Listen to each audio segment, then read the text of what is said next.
Hello and welcome to California Up Now. We've got our show on the road today and we are talking public art. We're here in downtown San Jose, the heart of Silicon Valley. And my guest today is Mike Ogilvie, and he is Mr. Public Art. Well, not really, but tell us your title. My title is Director of Public Art for the City of San Jose.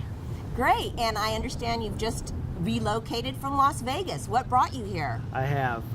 When the opportunity arose to lead the program here at San Jose, my first thought was, this is the capital of innovation. This is where it's happening on a global scale, and art is so integral, and creativity is so integral to innovation that this is where I felt that I needed to be. So when that opportunity arose, I was fortunate enough to be made an offer, and that brought me out here.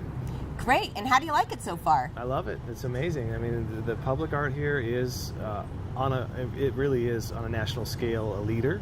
The program, the art, it's really incredible. So yes, I love being here. Great, we're happy to have you here. Oh, thanks. And tell us, if you will, I know you talked a little bit about the FOG project. What is the FOG project? The FOG project is a project. It's a multi-pronged project. There's many facets to this. It basically stands for it's an acronym. FOGs. Fats, oils, and grease. And essentially, the project is we're working with the creative of a team of artists to come up with solutions for essentially making the public aware of what goes down their drain. So fats, oil, and grease, when they go down, when somebody puts them down the drain instead of down the garbage, right, it clogs pipes and creates sanitation issues. So essentially our goal is to bring awareness to the community that there are ways of disposing of these elements and correct ways of disposing of them, and it's not down the drain. So one of the facets of the project will be producing a flyer that is distributed to what we're considering like a flagship, a pilot community. And the flyer will be in two languages. Right now it's Spanish and English, and we do intend to also have that created in Vietnamese. But the flyers will be handed out at homes, and hopefully that they're really cool, very sleek design, two colors, white and a bright fluorescent green, and the goal is to really capture people's attention and hold them for just enough time to inform them of the proper way of disposing of fats, oils, and grease. The other facet that we're working on right now is painting all of the manhole covers of fluorescent green, so there's this visual awareness out in public as well that this is running through our system, and hopefully people will make the connection between the fluorescent green manhole covers and the flyers and other elements of the project that we put together. Well, pardon me if I sound ignorant, but it kind of sounds environmental. So is this a melding of arts and environment? Yes, it is, and that's one of the overarching goals of the public art program is to really blend arts and environment to create a better world and to create better sanitation processes and to just make where we live a beautiful place. So great. And is there anything coming up that you're really excited about in terms of more visual kind of arts? Yeah, there's the Valley Medical Center project with artist Tony Tassett. That is going to be coming up soon. Which, excuse me for interrupting, but Valley Medical is new, up and coming building. Yes, so, yes. Of course, you want to decorate it, make it look nice. Yeah, we don't quite know how the artist is. The proposal is not in yet on that, but he's a world-renowned artist, very talented, and so that's an exciting project. We have the End of Watch Police Memorial Project. That's also another exciting project that's going to be coming. And we have about 20 other projects that are in the pipe and that we're planning out right now. That every single one of them will beautify, enhance, and make the community just like I said, a better place to be. All right, well, great. Thanks for joining us today. And we'll be right back with California Up Now, and we're going to talk more with Carrie Adams about public art. Stay with us.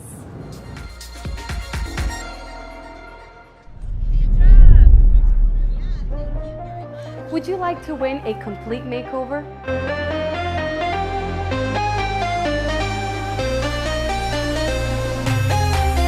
order to participate, you must like Salon DNA San Francisco along with Attitude Show, both pages on Facebook, and share, and follow us on Instagram. So make sure to tell all your friends and family, and I will see the lucky winner soon at Salon DNA. Welcome back to California Up Now. I'm Claudia Iseman, and I'm sitting here in downtown San Jose with Carrie Adams Hafner. Thanks for joining us. And she is the Director of Cultural Affairs. Did I get that right? You sure did, Claudia.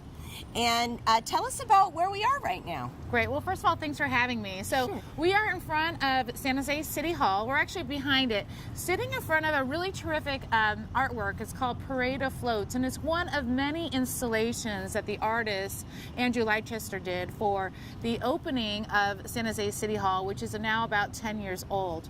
San Jose City Hall was designed by Richard Meyer, and it's a world-class facility, but we wanted to have an ability of a sense of arrival to San Jose City Hall. So there's these different floats, and there's seating spots, and they were designed by Andrew to really reflect and to pick up visual cues of the different architectural elements that are in the surrounding area. So right now we're in what has like a dome, a rotunda, and it's picking up the visual cue of the famous rotunda we have at San Jose City Hall that Richard Meyer designed for us. So it's actually a beautiful way to celebrate the rich visual history of San Jose, Yes. and also to promote a sense of arrival as you're coming to City Hall. Well, I really like it. It's great. And you. tell us a little bit about the trends you're seeing in public art right now. Well, first of all, I am a huge advocate and proponent of public art. It's, my background. It's how I came into this field. And I am seeing it evolve. More and more, I'm seeing artists at the table addressing civic issues and playing a role in kind of overcoming issues that we're facing as a society. So, for example, Michael talked about the Fog Project. Right. And an artist is at the table addressing environmental issues. Other things that I'm seeing is an emphasis on art and technology, in which people are increasingly using different types of technology components like their phone to interact with public art. For example, we have an artwork that you can call by cell phone. It's so cool, and you can change the display. Really? Yeah. I'll give you the number. Okay. And then, also, I'm seeing things like you're able to participate and engage with the artwork, change it, and have your very own curated experience. We have several artworks that are like that are very dynamic, and so that's definitely a trend. Things that are emphasizing cultural participation, your own curatorial experience, and technology. Great. And why is it a challenge to fund public art in California right now? Right now, funding is always a perennial issue for the arts, and I think it's really important that we talk about the role of the arts in broader civic life and in community development. Art is, really the soul of a community. Absolutely. It reflects who we are as a culture and a society. It really speaks to what are our aspirations, what's our history, and what's our sense of identity. And it's really important that we also emphasize the role of the arts in kind of overcoming these other community issues, as I mentioned before. So it's really important to make that case when we're talking about funding the arts writ large.